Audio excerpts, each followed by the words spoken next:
ওর স্ত্রী ঘুমিয়ে আছে, একবারও যাওয়ার সময় একটা লাথি মেরে দিয়েছে হালকা করে, এই ওঠ চল, আমাকে যদি এতই ভালোবাসিস তাহলে আমার সঙ্গে একসঙ্গে জান্নাত যেতে হবে, চল আমিও মসজিদে যাচ্ছি, তুই ওঠ, উঠে বাড়িতে নামাজ পড়ে নে। আচ্ছা এরকম একটা লোক এখানে হাত তুলে বলুন তো যে আমি মসজিদে যাই, আমার বেটাদেরকেও খুব জোর দিয়ে তাগিদ দিয়ে বলি এই চলো মসজিদে চল, একটা লোক হাত তুলুন। মাশাআল্লাহ একজন আছেন, দুইজন, তিনজন, চারজন, পাঁচজন, তার মানে যারা হাত তুলেছে এরা পার্সেন্টেজে আসবে না। 2-4 জন লোক আছে এখানে, হ্যাঁ 2-4 জন আছে। তবে একটা জিনিস বলাও তো বড় বিপদ। ছোট্ট খোকন বলল সেদিন বাবাকে তারা ডেকে, আচ্ছা বাবা তোমার চুলগুলো সব যাচ্ছে কেন পেকে? ছোট্ট খোকন বলল সেদিন বাবাকে তারা ডেকে, আচ্ছা বাবা তোমার চুলগুলো সব যাচ্ছে কেন পেকে? বাবা বলে যাদের ছেলে দুষ্টুমিতে পাকা তাদের বাবার মাথার চুল যায় না কাঁচা রাখা। ছোট্ট খোকন বলল তখন হয়নি আমার ভুল, তুমিও তো ছিলে আমারই মতো তাই পেকেছিল দাদুর চুল। কিছু বুঝলেন না, হি হি করে হেসে দিলেন। একটা লোক, একটা ছেলে তার আব্বাকে বলছে, আব্বা তোমার চুলগুলো সব পেকে যাচ্ছে কেন? তো বলছি ওরে যাদের ছেলেরা খুব বদমাইশ না, ছেলেদের টেনশনে আমার মাথায় চুল পেকে যাচ্ছে, মানে তোর টেনশনে চুল পেকে যাচ্ছে আমার। তখন ছেলেটা ঘুরিয়ে বলছে তাহলে দাদুর চুলগুলো পেকেছিল কেন? তুমিও মাল্টিভিটামিন ছিলে। হিসাব তো তাই, হিসাব তাই না, যে আমার টেনশনে যদি তোমার চুলগুলো পাকে তাহলে দাদুর চুল পেকেছিল, নিশ্চয় তুমিও ভিটামিন ছিলে। এটাই তো, এটাই। এখন 8-10 বছর 20 বছরের ছেলেকে যদি আপনি নামাজ পড়ার কথা বলেন, ছেলে যদি ঘুরিয়ে দিয়ে বলে তুমি ক বছরে নামাজ পড়া ধরেছো বলো, তুমি তো সাবালক হয়েছে 40 বছর বয়সে। অথচ রাসূলুল্লাহ বলেছেন মুরু আওলাদাকুম বিসসালাত ওয়া হুম আবলাউ বিসাবঈনা, তুমি তোমার বেটাকে নামাজের জন্য আদেশ করো যখন তার 7 বছর বয়স হয়, তুমি তো নিজে 40 বছর বয়সে ধরেছো। বেটা যদি ঘুরিয়ে দিয়ে বলে তোমার বয়সে আমি যাই তবেই তো যাব, তুমি আমার বয়সে একটাও সিনেমা বাদ দাওনি, তুমি আমার বয়সে রাস্তার একটা মেয়েকেও দেখতে ছাড়োনি, সেই বয়সটা এখন আমার চলছে, ভ্যাট ভ্যাট করে বকো না, তুমি যাচ্ছ মসজিদে যাও আমি যাব না। এটা বলার বলতে পারে কি পারে না? পারে, পারে। আল্লাহু আকবার, এটা বলতে পারে। তাহলে আমরা শুধুমাত্র নিজেকে বাঁচিয়ে রাখছি। আপনি আবার বলছেন যে আমার সন্তান সন্ততির থেকে ভালো পৃথিবীতে আর কাউকে বাসি না। ভালোবাসেন আপনি? আপনি সন্তান সন্ততিকে ভালোবাসেন? বা কে বললো বাসেন? এখানে আসুন তো দেখে এসে বলুন যে আমি বাসি। একদমই নয়। আচ্ছা না ঠিক আছে, থাক, অসুবিধা নেই।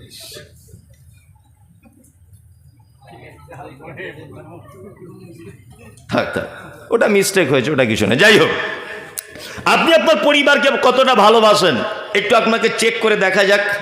আপনাকে আমি চেক করে দেখছি, দেখে নেন। একজন ওই চৈত্র মাসে খুব রোদ্দুর হয়, হয় না? হয়, খুব রোদ্দুর।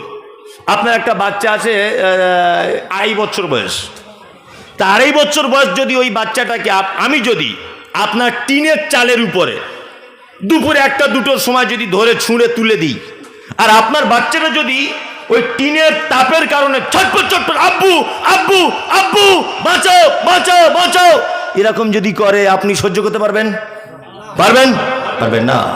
আপনি কেমন অবিবেচক বাপ, আপনি কেমন বাপ যে টিনের তাপ আপনার বেটার পায়ে লাগছে এটা আপনি সহ্য করতে পারছেন না, এত ভালোবাসেন, অথচ কিয়ামতের মাঠে আপনার বেটাকে আপনার চোখের সামনে জাহান্নামের ভিতরে নিক্ষেপ করে দেওয়া হবে, আপনি এখনো একবারও বললেন না যে বেটা এই কাজ করিস না। বেটা এত রাত পর্যন্ত তুই কোথায় থাকিস? কেন তুই ক্লাবে ক্যারাম বোর্ড খেলতে যাস? কেন কেন তুই জুয়ার আড্ডাতে বসিস? কেন তুই সিনেমা হলে যাচ্ছি? তোকে আমি আমার জীবনের থেকে বেশি ভালোবাসি, তোকে আমি আমার প্রাণের থেকেও বেশি ভালোবাসি, তুই জাহান্নামের রাস্তা হাসছিস, বেটা এটা আমি মেনে নেব না। একটা বাপ এখানে বলুন নেই, মানে একটাও দায়িত্বশীল বাপ নেই। সব থেকে বড় অবিবেচক, সব থেকে এই মুহূর্তে সন্তানের বড় শত্রু, তার নাম হচ্ছে বাপ।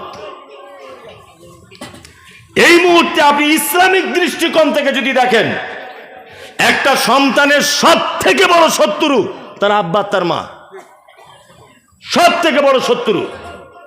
আপনার বেটা জাহান্নামের রাস্তায় চলে যাচ্ছে, আপনি কেন তাকে নিষেধ করছেন না? 7 বছরের বেটা চুল কেটে এসেছে এমন করে, 7 বছরেও ভালো মন্দ কিছু বোঝে? হ্যাঁ, ছেলে পিলে বিয়ের পরে না হয় বাপ মায়ের কথা শুনেন, এটা আমি জানি। 7 বছরের বেটা আপনার কথা শুনবে কি শুনবে না? শুনবে। তার মানে ওকে বাদ দিয়ে ওর বাপের পাছার চামড়া তুলে দিতে হবে কাঁচা কুঞ্চি দিয়ে। বদমাইশি জায়গা বল না। 7 বছরের ছেলে এরকম চুল কেটে এসেছে, তুই বুঝতে পারবেন ঈদের সময় 7 বছরের ছেলে এরকম প্যান্ট পরে? তার মানে আপনি বাপ নয়, আপনি ওর শত্রু। আল্লাহ সুবহানাহু ওয়া তাআলা বলছেন কুদুহান নাস ওয়াল হিজারা, জাহান্নামে মানুষকে দেওয়া হবে আর পাথরকে দেওয়া হবে। মানুষকে না হয় দেওয়া হবে, এটা না হয় বোঝা গেল, পাথর কেন জাহান্নামে যাবে? এটা তো ভাববার বিষয় নয়। পাথরের উপরে তো কোরআন অবতীর্ণ হয়নি, হয়েছে? পাথর তো জড় পদার্থ, ও কিছু ভালো মন্দর কিছু বোঝে না। বোঝে না, তাহলে পাথরকে কেন জাহান্নামের ভিতরে দেওয়া হবে? এখানে তাফসীর ইবনে কাসির তাফসীর করতে গিয়ে বলেছেন পাথর 2টা কারণে জাহান্নামে দেওয়া হবে। 1, পাথর দ্বারাতে আগুনের তীব্রতাকে বাড়ানো হবে। 2, পাথরগুলো এই কারণে জাহান্নামের ভিতরে দেওয়া হবে, পাথরে কিন্তু আগুন জ্বলে, এটা জানেন? শিক্ষিত মানুষরা আছেন, অগ্নিগিরি হয় না পাথরের পাহাড়ে? হয় কি হয় না? তার মানে পাথর দ্বারা আল্লাহ সুবহানাহু ওয়া তাআলা আগুনের তীব্রতা গতি বাড়াবেন। 2, জাহান্নামে এই কারণে পাথরকে দেওয়া হবে। পৃথিবীতে কিছু মানুষ আছে যারা পাথরের দেবদেবী মূর্তির সামনে নিজেকে মাথা নত করিয়ে দেয়, করে কি করে না? করে। আল্লাহ সুবহানাহু ওয়া তাআলা তাদের উদ্দেশ্যে দেখাতে গিয়ে কাজ করবেন যে দেখ, তোদের আল্লাহ যদি জাহান্নামে চলে যায় তোদের অবস্থা কি হবে। বর্তমানে কিছু এরকম মানুষের ভিতরেও আছে না? আছে কি নাই? আছে। ওই যে গতকাল বলছিলাম ভগবানগোলা থেকে একটু যেতে হয়, রাস্তার ডান দিকে, জায়গাটার নাম ভুলে গেলাম, তবে প্রপার ভগবানগোলাতেই মনে হচ্ছে। আবার ড্রাইভার বললে বলতে পারে। রাস্তা দিয়ে যাচ্ছি, এক জায়গাতে লেখা আছে যে এখানে দাফন করতে গেলে 18,000 টাকা লাগে। মানে ওখানে মাটি দিতে গেলে স্পেশাল একটা জায়গা ঘেরা আছে, মাটি দিতে গেলে টাকা লাগে। তা ওখানে জলসায় গিয়ে জিজ্ঞেস করছি যে ভাই টাকা লাগে কেন? বলছে ওখানে সার্টিফিকেট দেওয়া হয়। কিসের সার্টিফিকেট? বলছে জান্নাতের সার্টিফিকেট। মনে মনে ভাবছি হুজুরি তোমার কিয়ামতের মাঠে নৌকা চালাবে, তো ও আবার তোমার জান্নাতে নিয়ে যাবে কি করে? জি, আল্লাহু আকবার। পরিবারকে জাহান্নাম থেকে বাঁচাও। আর একটা কথা মাঝখানে বলে দিলাম, সেটা হচ্ছে এই, আমাদের মাঝখানে একজন নবী ছিলেন, নবীটার নাম হচ্ছে নূহ আলাইহিস সালাম। নাম শুনেছেন? নূহ আলাইহিস সালাম। 4 বেটা। কটা বেটা? 4। একটার নাম হাম, একটার নাম শাম, একটার নাম ইয়াফাজ, একটার নাম কেনান। হাম, শাম, ইয়াফাজ, কেনান, 4 বেটা নূহ আলাইহিস সালামের। ছোট বেটাটার নাম হচ্ছে কেনান। ঘর মে আগ লাগি হ্যায় ঘর হি কি চিরাগ সে, ঘরের শত্রু বিভীষণ, এটা কথা আছে না? নূহ আলাইহিস সালাম আল্লাহকে বলছেন, আল্লাহ 950 বছর আমার বয়স, কথা বলতে গেলে তোতলা তোতলা ভাব চলে আসছে, শিরা উপশিরার তেজ কমে যাচ্ছে, আমার মস্তিষ্কের বিকৃতি ঘটে যাচ্ছে, কথা ভালো করে বলতে পারছি না, বুঝ শক্তি কমে যাচ্ছে। আল্লাহ, এত 950 বছর লাইলা ওয়া নাহারা, দিন এবং রাত অবিরাম মানুষকে জাহান্নাম থেকে বাঁচাবার জন্য বলেছি, মানুষ কিন্তু ঈমান আনেনি। এক এক তাফসীরে এক এক রকমের এসেছে, কেউ কেউ বলছে 40 জন, কেউ কেউ বলছে 60 জন। 950 বছরের রেজাল্ট, 950 বছরে 40 থেকে 50 জন লোক ঈমান এনেছে। নূহ আলাইহিস সালাম আল্লাহকে বলছেন, আল্লাহ এই দায়িত্ব আমাকে আর দিও না, ব্যবস্থা কিছু একটা করো। তখন আল্লাহ তাআলা বলছেন, নূহ ওদেরকে বলে দাও আযাব চলে আসবে, তুমি নিজে একটা নৌকা তৈরি করো, প্রত্যেক প্রাণীদের জোড়ায় জোড়ায় করে নৌকাতে তুলে নাও, যারা ঈমান এনেছে তাদেরকেও তুমি নৌকাতে তোলো। নূহ আলাইহিস সালাম নৌকাতে তুললেন, আল্লাহ বলছে সাবধান করে দাও আমার আযাব আসছে। নূহ আলাইহিস সালাম বললেন, আল্লাহ আযাব কি ধরনের হবে? বলছে মেয়েরা চুলোতে রান্না করতে করতে হঠাৎ চুলোর ভিতর থেকে পানি বার হবে, এটাই আমার আযাব। বিস্তারিত ঘটনা সংক্ষিপ্ত করে বলছি। তা মানুষ দলে দলে এসে বলছে, নূহ জাদু করে দিলে, তুমি তো মারাত্মক জাদুকর, এই চুলোর ভিতর থেকে পানি উঠছে কেন? নূহ আলাইহিস সালাম তখন বলছে, আমি জাদুকর না, আমার রবের আযাব এসেছে, এখনো বলছি তোমরা উঠতে পারো, আমার নৌকাতে ঈমান এনে নাও। আল্লাহু আকবার। কিছু কিছু লোক তবুও ভয় করছে, কিন্তু নিজের ছোট বেটা কেনান এসে বলছে, নবী নূহ তোমাকে আব্বা বলে মানি, তবে তোমাকে নবী বলে মানি না, তোমার আল্লাহকে আল্লাহ বলে মানি না। আর তোমার এত বড় আল্লাহর এই সামান্য আজাব, এই চুলোর ভিতর থেকে পানি, এই বাচ্চা ছেলেদের সঙ্গে খেলা করা, মানে কি? ক্রিটিসাইজ করছে নানান রকম ভাবে। নূহ আলাইহিস সালাম তখন বলছে, আল্লাহর বড় আজাবের অপেক্ষা করো, অপেক্ষা করো। আস্তে আস্তে আস্তে পানি বাড়ছে। তখনও নূহ আলাইহিস সালাম বেটাকে গিয়ে বলছেন, বেটা ঈমান আনো, বেঁচে যাবে, ঈমান আনো, বেঁচে যাবে, ঈমান আনো, বেঁচে যাবে। বেটা তখন বলছে, তোমার আল্লাহর এত পাওয়ার, যদি পাহাড়ে পানি লাগাবে, আমি যদি পাহাড়ে উঠবো, দেখি তোমার আল্লাহর কত পাওয়ার। যদি পাহাড়ে উঠেছে কে? কেনান। পানি যখন যদি পাহাড় যখন ওভারটেক করছে, তখন নূহ আলাইহিস সালাম নৌকা নিয়ে বেটা চারিদিকে ঘুরছে, আর বারবার একটা কথা বলছে, আল্লাহ এতজন মারা গেল পানিতে, আমার কোনো আফসোস নেই, কিন্তু এটা আমার পরিবার, এটা আমার পরিবারের একজন কলিজা নিংড়ানো সন্তান, আমার ছোট বেটা কেনান। একবার যদি নৌকায় তোলার পারমিশন হতো। বারবার বলছেন, আল্লাহ উপর থেকে বলছেন, নূহ ঈমান নেই, কোনো সম্পর্ক নেই, ঈমান নেই, কোনো সম্পর্ক নেই। তার মানে বোঝা গেল নবী তার বেটাকে বাঁচাতে পারছে না। পারছে? নবী তার বেটাকে বাঁচাতে পারছে? পারছে না। আমাদের মাঝে নবী ছিলেন, নবীর নাম মুহাম্মদ সাল্লাল্লাহু আলাইহি ওয়াসাল্লাম। আপন চাচা, তার নাম আবু তালিব। চাচা মারা যাচ্ছেন। ইসলামিক ইতিহাসে একটা ছেঁড়া পাতাতেও আপনি দেখাতে পারবেন না যে আবু তালিব কখনো হযরত মুহাম্মদ সাল্লাল্লাহু আলাইহি ওয়াসাল্লামের বিরুদ্ধোচ্চারণ করেছেন। ঈমান আনেনি, তবে আল্লাহ নবীকে মারতে এসেছে, আল্লাহ নবীকে অপমান করতে এসেছে। চাচা প্রাচীরের মতো দাঁড়িয়ে গিয়ে বলে, চাই আমি এখনো পর্যন্ত বেঁচে আছি, আমার ভাতিজা মোহাম্মদকে মারবে মানে চাম গুটিয়ে দেবো তোমাদের, চলো এখান থেকে যাও। প্রাচীরের মতো সব সময়তে সাপোর্ট করেছেন। এই চাচা মারা যাচ্ছেন, আল্লাহ নবী সাল্লাল্লাহু আলাইহি ওয়াসাল্লাম মাথার কাছে গিয়ে বসে বলছে, চাচা একবার শুধু তুমি বলো লা ইলাহা ইল্লাল্লাহ, কিয়ামতের মাঠে আমি তোমার ব্যাপারে আল্লাহর দরবারে কিছু বলতে পারবো। এই সময় চাচা ভাতিজার কথা চলছে, আবু জেহেল আবু লাহাব এসে বলছে, কি ব্যাপার আবু তালেব, এতদিন 360টা দেব দেবীর পূজা করে গেলে, আর আজকে তুমি তোমার ভাতিজার কলেমা পড়ে পৃথিবী ছেড়ে বিদায় হতে চাইছো? কখনোই এটা হতে পারে না। এক কাজ করো, আমাদের সঙ্গে তুমি থেকে মৃত্যুবরণ করো। আবু জেহেল আবু লাহাবের সঙ্গে চাচার কথা চলছে। আল্লাহ সুবহানাহু ওয়া তাআলার অর্ডার হয়েছে, নবীর চাচার টাইম শেষ। এক পর্যায়ে আল্লাহ নবীর চাচা মারা গেলেন, কলেমা পড়তে পারলেন না। আল্লাহর নবী নিজের জবানে বলছেন, আমার চাচাকে কিয়ামতের মাঠে বিচার করার পরে আল্লাহ সুবহানাহু ওয়া তাআলা জাহান্নামের ভিতরে দিবেন। আর আমার চাচা বলে এতটুকুই সাবসিডি করা হবে যে আমার চাচার লোহার দুটি জুতো গরম করে আমার চাচার পায়ে পরিয়ে দেওয়া হবে। সেই কারণে তার মাথার মগজ টকবক টকবক করে ফুটবে। এটা হচ্ছে জাহান্নামের সবথেকে হালকা আযাব। তার মানে বোঝা গেল, ওইদিকে নূহ আলাইহিস সালামের বেটা কেনান নবীর বেটা হয়েও নিজেকে টেকাতে পারলো না। এইদিকে নবী মুহাম্মদ সাল্লাল্লাহু আলাইহি ওয়াসাল্লামের আপন চাচা নাম তার আবু তালেব নিজেকে টেকাতে পারলো না। আল্লাহ নবী নিজের জবানে বলছেন চাচাকে জাহান্নামের ভিতরে ঢুকিয়ে দেওয়া হবে। হুজুর বলছে আমি নাকি সার্টিফিকেট দিলে ও বেঁচে যাবে। এটা হয় কি করে? নবীর চাচা টিকতে পারে না, হুজুর টিকাবে? এটা কি সম্ভব?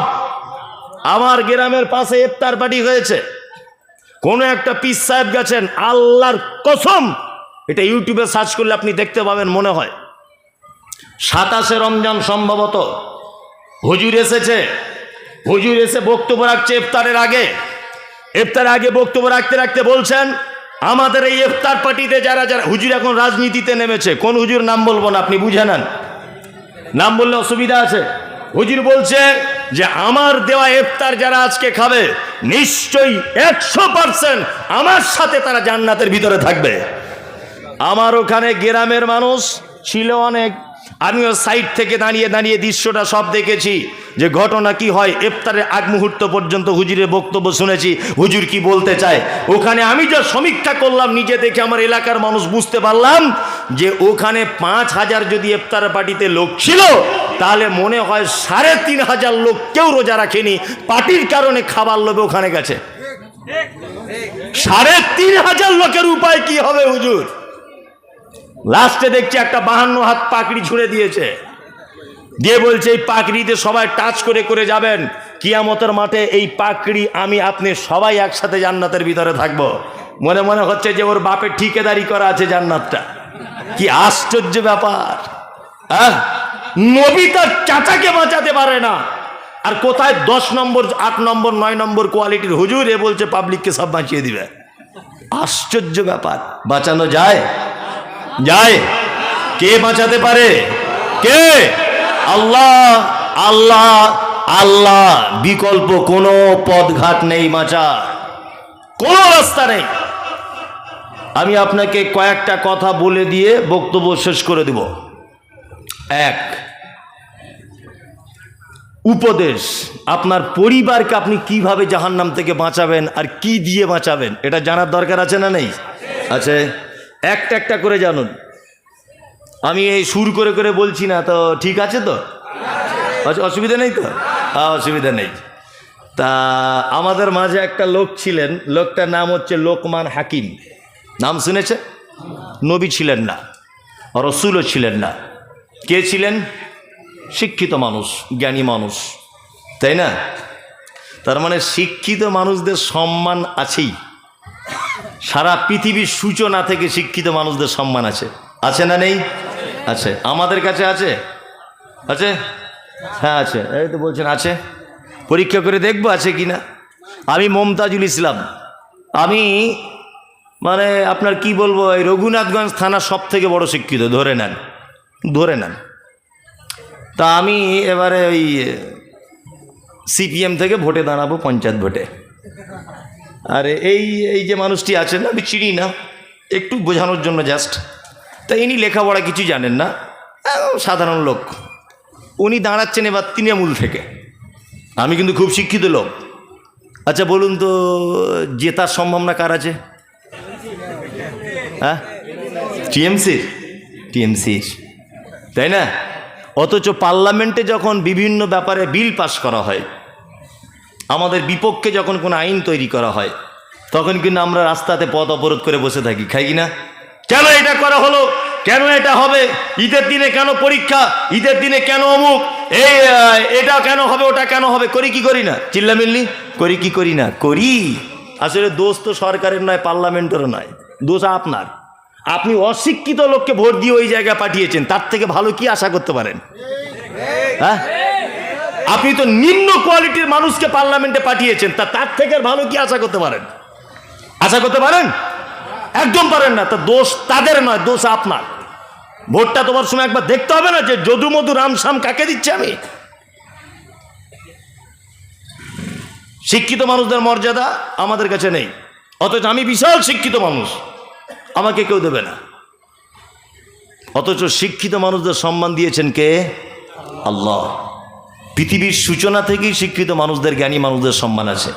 পবিত্র আল কোরআন বলছে, ওয়া আল্লামা আদামাল আসমাআ কুল্লাহা সুম্মা আরাদাহুম আলাল মালাইকাতি ফাকাল আম্বিউনি বিআসমাই হাউলাই ইন কুনতুম সাদিকিন। আদম আলাইহিস সালামকে আল্লাহ সুবহানাহু ওয়া তাআলা তৈরি করলেন।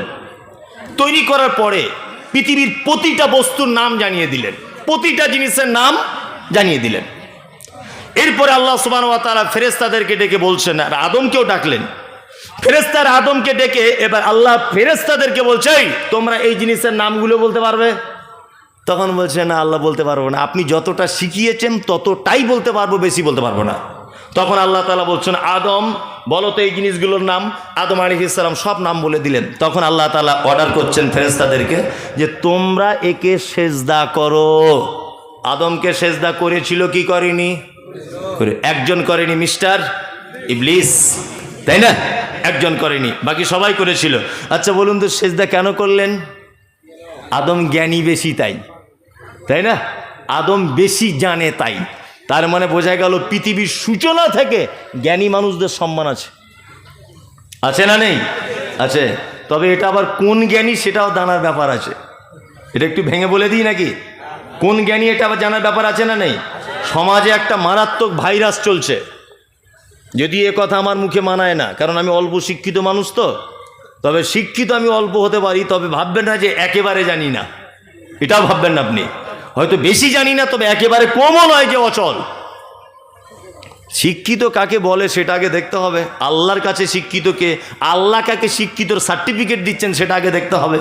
আল্লাহ সুবহানাহু ওয়া তাআলা বলছেন, কুল, নবী আপনি বলুন, হাল ইয়াস্তাবিল্লাযিনা ইয়ালামুনা ওয়াল্লাযিনা লা ইয়ালামুন, নিশ্চয়ই যারা জানে আর যারা জানে না এরা উভয় সমান নয়, সমান নয়। আচ্ছা বলুন তো, আল্লাহ এখানে কি জানার কথা বললেন? কে? যে দ্বীনের জ্ঞান, কোরআনের জ্ঞান যার ভিতরে নেই আর যার ভিতরে আছে, দুজন সমান নয়। আল্লাহ সুবহানাহু ওয়া তাআলা তার পরের আয়াতে বলছেন, কুল হাল ইয়াস্তাবিল আমা ওয়াল বাসীর ওয়াদ-দুলুমাতি ওয়ান-নূর, নবী আপনি বলুন, নিশ্চয়ই চক্ষু বিশিষ্ট আর চক্ষুহীন এরা দুজন সমান নয়। চোখওয়ালা লোক আর অন্ধ লোক দুজন সমান নয়। আল্লাহ এখানে বোঝাতে চেয়েছেন যে কোরআনের জ্ঞান যার ভিতরে আছে সে চোখওয়ালা লোক, আর যার ভিতরে কোরআনের জ্ঞান নেই সে অন্ধ লোক, তাই না? আমি মমতাজুল ইসলাম, দুই চোখের অন্ধ। আমাকে আপনি একটা 5 ব্যাটারির লাইট দিয়েছেন, 5 ব্যাটারির লাইট দিয়েছেন, দিয়ে যদি বলেন এই 5টা লোককে মেন রোড পর্যন্ত তুলে দিয়েছো, আচ্ছা বলুন তো আমি কি মেন রোড পর্যন্ত ওনাদেরকে রাস্তা ঠিক করে পৌঁছাতে পারবো? আমার হাতে লাইট থেকে কোনো লাভ আছে? নাই, কারণ আমি অন্ধ, তাই না? এবার সামাজিক একটা কথা বলে দিচ্ছি, খুব মনোযোগ সহকারে শুনুন। আমি জানি আমার এই কথা সমাজের মানুষ গ্রহণ করবে না, বলবে ভ্যাট বকছে, তবে কথা একদম বাস্তব যদি না হয় আপনি আমার সঙ্গে এই ব্যাপার নিয়ে একটু আলোচনা করুন। আমার জ্ঞানটা আপনাকে দিই, আপনার জ্ঞানটা আমি নেই। অবশ্যই আপনার কাছে বেশি পরিমাণ জ্ঞান থাকলে আমি গ্রহণ করতে সর্বক্ষণ প্রস্তুত আছি ইনশাআল্লাহ। এক, আমাদের সমাজের সব থেকে বড় অপরাধ যেটা, সেটা হচ্ছে এই বর্তমান যে মিশনগুলো, যে স্কুলগুলো চলছে, এই স্কুলগুলো দেখবেন আজকে 1 তলা ছিল, কালকে 5 তলা হচ্ছে। কি হচ্ছে না? হচ্ছে স্কুল মিশন এইগুলো, তাই না? আর দেখবেন আপনাদের লালগোলা থানা, আর এদিকে রঘুনাথগঞ্জ থানা, ওইদিকে সুতি থানা, এদিকে নবগ্রাম, এই যত থানা এলাকায় যত মাদ্রাসাগুলি আছে, দেখেছেন মাদ্রাসাগুলির কোনো ডেভেলপ? হ্যাঁ, সেই যেমন গরুর গাড়ির মতো চলতো, ধুক ধুক ধুক, তেমনই চলছে। কোনো ডেভেলপ আছে? নাই। আপনি ওমরপুরে দেখুন যে মিশনগুলো হয়েছিল, 2-4-5 বছরে আঙুল ফুলে কলা গাছ হয়ে গেছে। গেছে কি যায়নি? গেছে।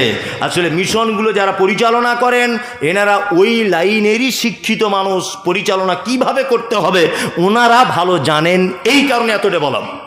আর মাদ্রাসাগুলি আল্লাহ সুবহানাহু ওয়া তাআলা বলছেন যাদের কাছে দ্বীনের জ্ঞান নেই এরা অন্ধ, এই অন্ধ মানুষদের দিয়ে মাদ্রাসাগুলো পরিচালনা করা হচ্ছে। এই কারণে মাদ্রাসার কোনো উন্নতি নেই।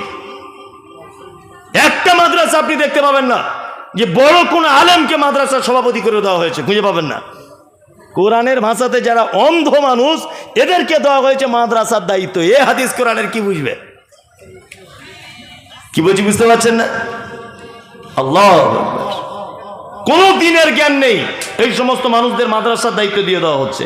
কোন সিলেবাস কখন পড়াতে হয়, কোন আলেমকে দিয়ে কোন হাদিসের দার্স দিতে হয়, কিভাবে এই শিক্ষাটা ডেভেলপ করা যায়, উনি ভালো বুঝতে পারবেন না, কারণ উনি ওই লাইনের লোক নয়। ওই লাইনের লোক। আমি ফুটবল কোনোদিন খেলতে পারি না, কোনোদিন আমি ফুটবল খেলা জানি না। তা আপনাদের গ্রামে এসেছি ইসলামপুরে, এসে দেখছি বল খেলার মাঠে 16 দলের একটা খেলা চলছে। তা আমি বক্তা, লোকে বলে আমি বক্তা, আমি একজন আলেম মানুষ, সবাই গ্রামের লোক ভালোবাসে। তাড়াতাড়ি করে রেফারি সাহেব বাঁশিটা খুলে আমার বলছে, আপনি রেফারিটা করুন একটু দয়া করে, সম্মানী লোক, আপনি রেফারিটা করুন। আচ্ছা বলুন তো, আমি যদি শেষ পর্যন্ত রেফারিটা করি তাহলে খেলা শেষ পর্যন্ত পৌঁছাবে না 4-5 জন হসপিটালে ভর্তি হবে? কোনটা? হ্যাঁ, 4-5 জন হসপিটালে ভর্তি হয়ে যাবে। কারণ কি করে হ্যান্ডবল হয় আমি জানি না, কোথায় কিভাবে থ্রো করতে হয় এই জ্ঞান আমার নেই, তাই না? কি করে অফসাইড হয় এটা আমি জানি না, কিভাবে কোথা থেকে কর্নার হয় এটা আমি জানি না। জানি তাহলে আমি ভুল জায়গাতে বাঁশি বাজিয়ে দেবো। জি, তা আমাদেরকে বুঝে নিতে হবে। আজকে এমন লোকদেরকে আমরা মাদ্রাসা মসজিদের ডিপার্টমেন্টগুলো দিয়ে দিয়েছি যারা এই ডিপার্টমেন্টে থাকার যোগ্যতা নেই যাদের। অথচ যে সমস্ত মানুষরা এই দায়িত্বের মধ্যে রয়েছেন ওনারাও একবারও বলছেন না নিজে ইচ্ছাতে যে দয়া করে আমাকে এই দায়িত্ব দেবেন না, আমি এই রাস্তার লোক নয়, তাই না? বরঞ্চ ওকে যদি দায়িত্ব না দেওয়া হয় দাম তো করবে না, আরো 5টা লোককে মিটিং করে ওর বিপক্ষে ষড়যন্ত্র করবে। কি করবে না? ওর বিপক্ষে ষড়যন্ত্র করবে। আল্লাহু আকবার। আল্লাহ তুমি জাতিকে হেফাজত করো, আমিন। তার মানে শিক্ষিত মানুষদের, এতক্ষণ যেটা বলতে বলতে ব্যাকলাইনে চলে এসেছিলাম, শিক্ষিত মানুষদের মর্যাদা আছে। এবার আপনাকে একটা কথা বলি, আল্লাহ সুবহানাহু ওয়া তাআলা শিক্ষিত মানুষদের মর্যাদা দিতে দিতে দিতে দিতে দিতে দিতে এক পর্যায়ে একটা সাধারণ রাখাল, মানে বকরি রাখাল, এই রাখালের নাম পর্যন্ত পবিত্র আল কোরআনে লিপিবদ্ধ করে দিয়েছেন। তারই নাম লোকমান হাকিম। নবীও নন, রসুলও নন। লোকটা বাড়ি কোথায় আমরা জানি যে দুর্ভিক্ষের মহাদেশ বলা হয় দক্ষিণ আফ্রিকাকে, এটা আমরা ইতিহাস পড়েছি। দুর্ভিক্ষের মহাদেশ বলা হয় কোথায়? দক্ষিণ আফ্রিকাকে। এই দক্ষিণ আফ্রিকার একটি শহরের নাম হচ্ছে হাবাসা, বর্তমানে যার নাম ইথিওপিয়া। এই ইথিওপিয়াতে জন্মগ্রহণ করেছিলেন লোকমান হাকিম। পেশায় তিনি একজন মানে কাঠের ফার্নিচারের মিস্ত্রি। আর পেশায় কি ছিলেন না, আর পেশায় তিনি ছিলেন বকরি চড়াতেন, ছাগল চড়াতেন, যেটা সহজ বাংলা ছাগল চড়াতেন। কিন্তু আল্লাহ সুবহানাহু ওয়া তাআলা এত জ্ঞান দিয়েছেন, এত জ্ঞান দিয়েছেন, এত হিকমত দিয়েছেন, এত প্রজ্ঞা দিয়েছেন, এই লোকটার সম্মান আল্লাহ সুবহানাহু ওয়া তাআলা বাড়াতে বাড়াতে বাড়াতে বাড়াতে পবিত্র আল কোরআনের ভিতরে এই মহান ব্যক্তির নামে একটা সূরা পর্যন্ত অবতীর্ণ করে দিয়েছেন। আল্লাহু আকবার। এই লোকমান হাকিম তার বেটাকে জাহান্নামের আগুন থেকে বাঁচাবার জন্য কয়েকটা উপদেশ দিচ্ছেন। সেই উপদেশটা আপনার সামনে আমিও দিচ্ছি আল্লাহর কোরআন থেকে। ইনশাল্লাহ আমরা আমার পরিবারকে এই উপদেশগুলো দিব ইনশাল্লাহ। ইনশাল্লাহ। এক, লোকমান হাকিম তার বেটাকে জাহান্নাম থেকে বাঁচাবার জন্য বলছেন, ওয়াইদ ক্বালা লুকমান আলী ইবনিহি, লোকমান হাকিম তার বেটাকে বলছো, হুয়া ইয়াইদুহু ইয়া বুনাইয়া লা তুশরিক বিল্লাহ ইন্না শিরকা লাযুলমুন আযীম। লোকমান হাকিম তার বেটাকে বলছে, হে বেটা, আল্লাহর সাথে কখনো শিরিক করে দিও না। নিশ্চয়ই পৃথিবীতে পাপের জগতে সবথেকে বড় পাপ, তার নাম হচ্ছে শিরক। বড় পাপের নাম কি? শিরক। শিরক মানে কি এটা বুঝে নিতে হবে। এক, শিরক মানে আল্লাহর যে ক্ষমতা আছে, এই ক্ষমতা পৃথিবীর অন্য কারো আছে, এটা মনে করা শিরক। সহজ বাংলায় বুঝলেন? আল্লাহর যে ক্ষমতা আছে, এই ক্ষমতা পৃথিবীর অন্য কারো আছে, এটা মনে করা শিরক। এর বিপরীত শব্দ কি? এর পক্ষের শব্দ কি? এর পক্ষের শব্দ, বিপক্ষের শব্দ হচ্ছে তাওহীদ। এর মূল শব্দ কি? তাওহীদ। তাওহীদ মানে একজন বলুন, কে কে বলছে একত্ববাদ? এটা আহলে হাদিস গ্রাম তো। তাওহীদ মানে কি? একটা লোক বলুন, সামনে থেকে অন্ধকারে দেখতে পাচ্ছেন, একটা লোক বলুন। তাওহীদ মানে একত্ববাদ। কেমন একত্ববাদ আপনাকে বলছি। এই তুমি উঠে দাঁড়াও, তোমার নাম কি? হ্যাঁ, হেফজুর রহমান। হেফজুর রহমান, তুমি উঠে দাঁড়াও। আচ্ছা, আমি ওকে বললাম, তাওহীদ বোঝাচ্ছি আপনাকে। আপনি ভাববেন না যে গতানুগতিক কোনো বক্তব্য রাখছি, আপনি এটা জানার বিশেষ প্রয়োজন। তাওহীদ কি সেটা আমি বলছি। এক, হেফজুর রহমান তুমি দাঁড়াও। হেফজুর রহমান দাঁড়িয়ে গেল। আচ্ছা, ওর পাশে আছে খায়রুল। খায়রুল, ওকে দাঁড়াতে বললাম। ও যদি ওর পাশে আবার উঠে দাঁড়ায়, তাহলে বলুন তো ও ভুল করবে না ঠিক করবে? বসো তুমি। ও ভুল করবে না ঠিক করবে? বলুন। ভুল করবে, অন্যায় করবে। কারণ আমি একক ব্যক্তিকে নাম ধরে নির্দিষ্ট করে ওকে আমি উঠতে বলেছি। ওর পরিবর্তে বা ওর পাশে যদি কোনো মানুষ ওর সাথে ওঠে, নিশ্চয়ই সে অন্যায় করবে। এর নাম তাওহীদ। তাওহীদ মানে একক, দ্বিতীয় কোনো পক্ষ থাকবে না, কোনো বিষয়ে দ্বিতীয় কোনো পক্ষ থাকবে না। এর নাম কি? তাওহীদ। তাওহীদ তিন প্রকারের, ভালো করে বুঝে নেন। এক, তাওহীদে উলুহিয়াত, তাওহীদে রুবুবিয়াত, তাওহীদে আসমা ওয়াস সিফাত। আল্লাহকে এক রব বলে মেনে নেওয়া, ইবাদত শুধুমাত্র আল্লাহর জন্য করা। আসমা ওয়াস সিফাত, আল্লাহর কিছু গুণবাচক নাম আছে, সেই নামটাকেও মেনে নেওয়া, সেই গুণটাকেও মেনে নেওয়া। আমরা আহলে হাদিস কি হানাফি, সাফি, মালিকি, দেওবন্দি, পাথরচাপড়ি, গুটিয়াবি, আজমিরি, কাশ্মীরি, দেওবন্দি, ফারাইজি, খারাইজি, তবলিগি, যে যাই মযহাবের বলুন না কেন, একটা জায়গাতে তাওহীদের আমরা খুব দুর্বল। সেটা কি? আসমা ওয়াস সিফাত। ইবাদত কার জন্য করি?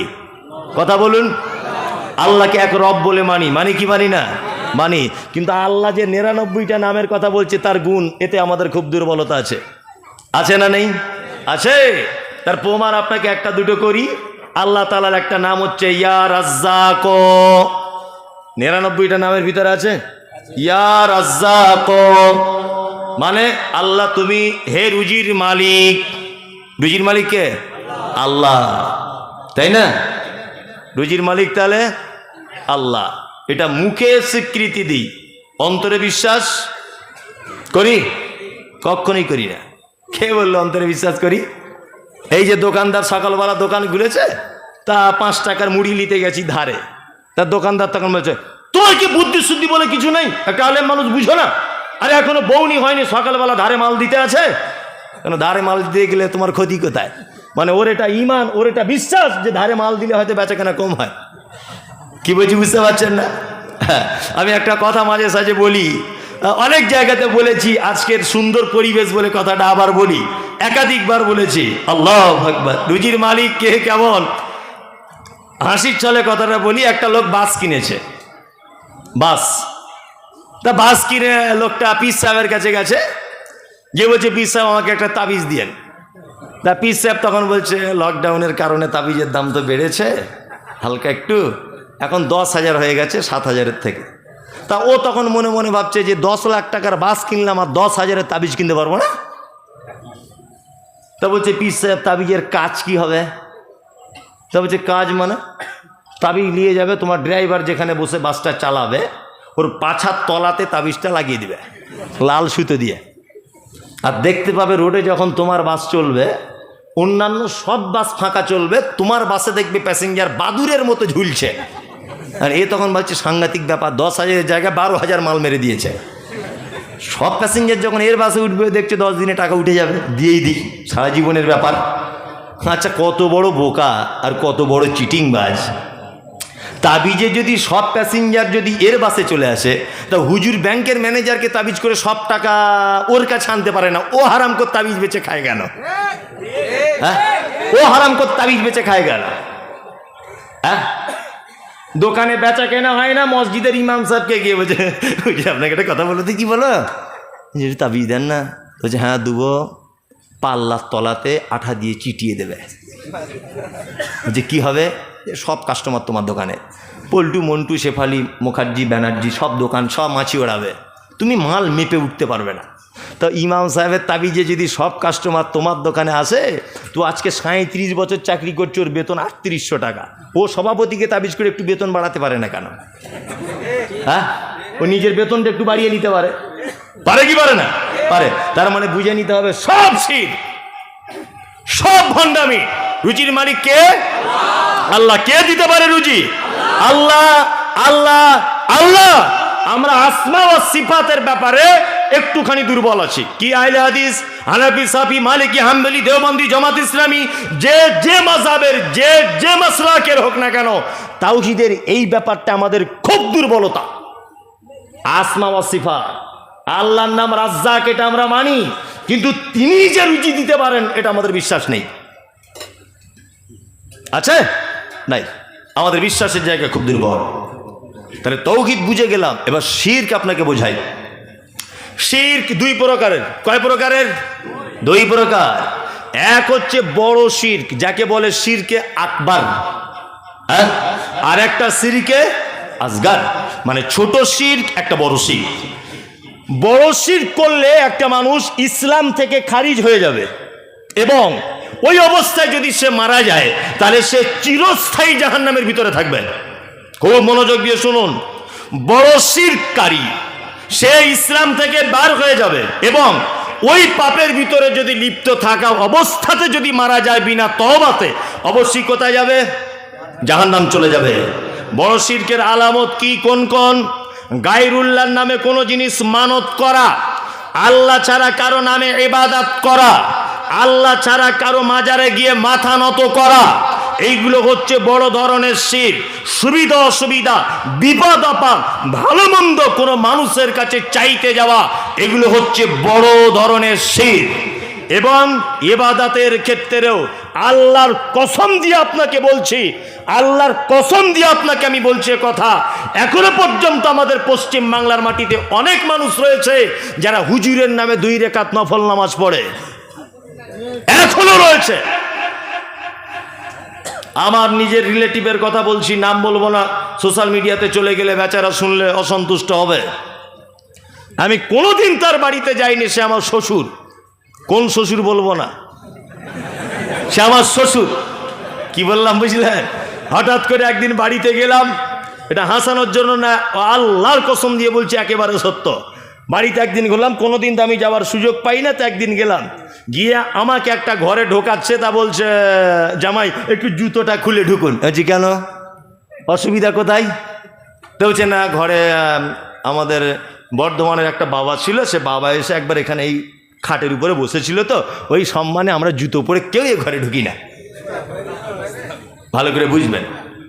তারপরে দেখছি বাবা লুঙ্গি পরে আছে, আর একটা সাদা ফতুয়া পাঞ্জাবি না কি বলে, ওই মাল একটা পরে আছে, আর একটা লম্বা, সে বিয়ে করতে যাওয়ার মতো টুপি, ওই টুপি পরে এইরকম কাঁচ দিয়ে কাঠের উপরে বাঁধানো আছে, মোটামুটি ওই 3 ফুট বাই 3 ফুট তো হবেই, এত বড় একটা ফটো। ওই ফটোটা খাটের উপরে বালিশের উপরে ঠাসানো আছে। আমি বললাম, এটা কি ব্যাপার আব্বু? তা বলছে, ওনাকে সামনে রেখে নামাজটা পড়ি। আমাকে বলছে, ওনাকে সামনে রেখে নামাজটা পড়ি। আর আমি বললাম, আর কি করেন? তা বলছে, প্রত্যেক মাসে মাসে ওনার নামে 2টো করে রোজা রাখতে বলে গেছে আমার, ওটা রাখি। আর প্রত্যেক দিনে 1000 বার ওনার নামে তসবি করা লাগে। আল্লাহু আকবার। ওনার নামটা কি ওটা বলে তসবি করেন। মনে মনে বলছি যে জাহান্নামে যদি কেউ আগে যায়, তা তার সিরিয়ালে আপনি তো অবশ্যই থাকবেন, মনে মনে বলছি। তা সেই থেকে আর কান ধরে নিয়েছি, ওর ভিটে তার পা দিইটা, তোর মাটিটার পা দিব না, তোকে যদি তবলিগ করতে না পারি। তা আমি একবার বোঝাতে গেলাম, বলতে গেলাম, তা আমাকে বলছে যে তোমার মতো জামাই আমার দরকার নাই। আস্তাগফিরুল্লাহ। আমাকে বলছে তোমার মতো জামাই না এলেও চলবে, তবে আমি ছাড়তে পারবো না। তাহলে তোর বাড়িতে আর গেলামই না। আশ্চর্য ব্যাপার, পৃথিবীতে এখন অনেক মানুষ রয়েছে, অনেক মানুষ আছে যারা এখনো পর্যন্ত বাবার নামে রোজা রাখে, এখনো পর্যন্ত বাবার নামে তসবিহ করে। করে কি করে না? করে। আল্লাহু আকবার। কিছুদিন আগে আমি মুম্বাই গিয়েছিলাম, রমজানের হয়েছে আপনার শুক্রবার, পরে শনিবার আমি মুম্বাই গিয়েছিলাম। সোশ্যাল মিডিয়া আপনার হয়তো দেখতে পারেন। তা মুম্বাই হাজি আলিতে বেড়াতে গেলাম, গিয়ে দেখছি একটা লোক বড় ঝাঁটা নিয়ে দাঁড়িয়ে আছে। আর নিজে দেখে এসেছে, একদম নিজে, ক্যামেরা করা আছে মোবাইলে। তো সবাই যখন সেজদা দিচ্ছে, সেজদা দিয়ে উঠে, আর ওই লোকটা ওই ঝাঁটা মতো কি নিয়ে মাথায় এরকম করে মেরে দিচ্ছে। কেউ গেছেন এখানে? হ্যাঁ, সত্যি না মিথ্যা বললাম? সত্যি সত্যি। এটা হচ্ছে শিরক আকবার। এই অবস্থায় যদি একটা মানুষ মারা যায়, অবশ্যই জাহান্নাম চলে যাবে। কোরআনে একটা শব্দ আছে, তার নাম মুশরিক। আছে না নেই? মুশরিক কাকে বলে জানেন এটা? আচ্ছা বলুন তো, হিন্দু মুশরিক কি মুশরিক নয়? একদম মুশরিক নয়। কে বললো হিন্দু মুশরিক? হিন্দু মুশরিক নয়। হিন্দুদের ব্যাপারে বলা আছে সাবেই। হিন্দু ভাইরা হচ্ছে সাবেই। সাবেই কারা? যারা আল্লাহ আছে এটা মানে। ভালো করে বোঝার চেষ্টা করুন। যারা আল্লাহ আছে এটা মানে, আর মাটির দেবদেবীর পূজা করে, তাদের আলাদা আলাদা দেবীর আলাদা আলাদা ক্ষমতা আছে, এটাও বিশ্বাস করে। এরা হচ্ছে সাবেই।